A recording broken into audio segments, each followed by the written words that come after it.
Chapter 15. The Advancing Man. What I have said in the last chapter applies as well to the professional man and the wage earner as to the man who is engaged in mercantile business. No matter whether you are a physician, a teacher, or a clergyman, if you can give increase of life to others and make them sensible of the fact, they will be attracted to you and you will get rich. The physician who holds the vision of himself as a great and successful healer and who works toward the complete realization of that vision with faith and purpose, as described in former chapters, will come into such close touch with the source of life that he will be phenomenally successful. Patients will come to him in throngs. No one has a greater opportunity to carry into effect the teaching of this book than the practitioner of medicine. It does not matter to which of the various schools he may belong, for the principle of healing is common to all of them, and may be reached by all alike. The advancing man in medicine, who holds to a clear mental image of himself as successful, and who obeys the laws of faith, purpose, and gratitude, will cure every curable case he undertakes, no matter what remedies he may use. In the field of religion, the world cries out for the clergyman who can teach his hearers the true science of abundant life. He who masters the details of the science of getting rich, together with the allied sciences of being well, of being great, and of winning love, and who teaches these details from the pulpit, will never lack for a congregation. This is the gospel that the world needs. It will give increase of life, and men will hear it gladly, and will give liberal support to the man who brings it to them. What is now needed is a demonstration of the science of life from the pulpit. We want preachers who can not only tell us how, but who in their own persons will show us how. We need the preacher who will himself be rich, healthy, great, and beloved to teach us how to attain these things. And when he comes, he will find a numerous and loyal following.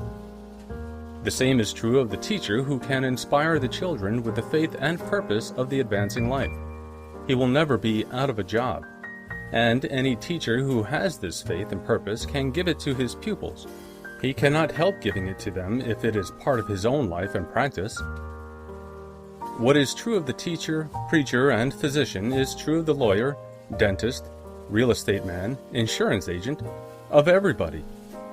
The combined mental and personal action I have described is infallible. It cannot fail. Every man and woman who follows these instructions steadily, perseveringly, and to the letter will get rich. The law of the increase of life is as mathematically certain in its operation as the law of gravitation. Getting rich is an exact science. The wage earner will find this as true of his case as any of the others mentioned. Do not feel you have no chance to get rich because you are working where there is no visible opportunity for advancement, where wages are small and the cost of living high. Form your clear mental vision of what you want and begin to act with faith and purpose. Do all the work you can do every day and do each piece of work in a perfectly successful manner. Put the power of success and the purpose to get rich into everything that you do.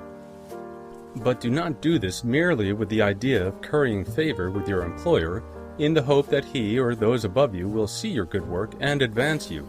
It is not likely that they will do so. The man who is merely a good workman, filling his place to the very best of his ability, and satisfied with that, is valuable to his employer, and it is not to the employer's interest to promote him. He is worth more where he is. To secure advancement, something more is necessary than to be too large for your place. The man who is certain to advance is the one who is too big for his place, and who has a clear concept of what he wants to be, who knows that he can become what he wants to be, and who is determined to be what he wants to be. Do not try to more than fill your present place with a view of pleasing your employer. Do it with the idea of advancing yourself. Hold the faith and purpose of increase during work hours, after work hours, and before work hours. Hold it in such a way that every person who comes in contact with you, whether foreman, fellow workman, or social acquaintance, will feel the power of purpose radiating from you, so that everyone will get the sense of advancement and increase from you. Men will be attracted to you, and if there is no possibility for advancement in your present job, you will very soon see an opportunity to take another job.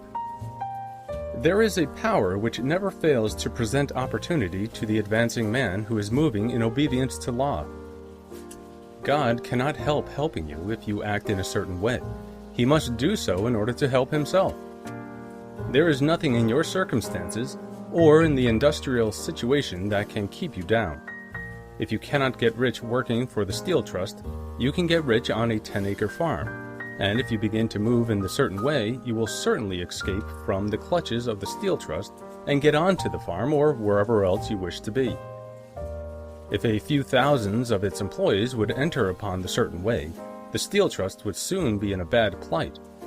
It would have to give its working men more opportunity or go out of business.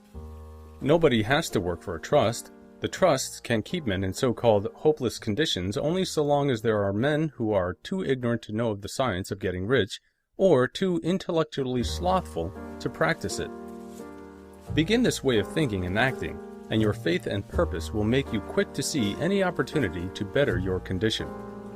Such opportunities will speedily come, for the Supreme, working in all and working for you, will bring them before you.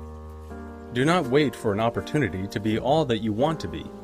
When an opportunity to be more than you are now is presented and you feel impelled toward it, take it. It will be the first step toward a greater opportunity. There is no such thing possible in the universe as a lack of opportunities for the man who is living the advancing life.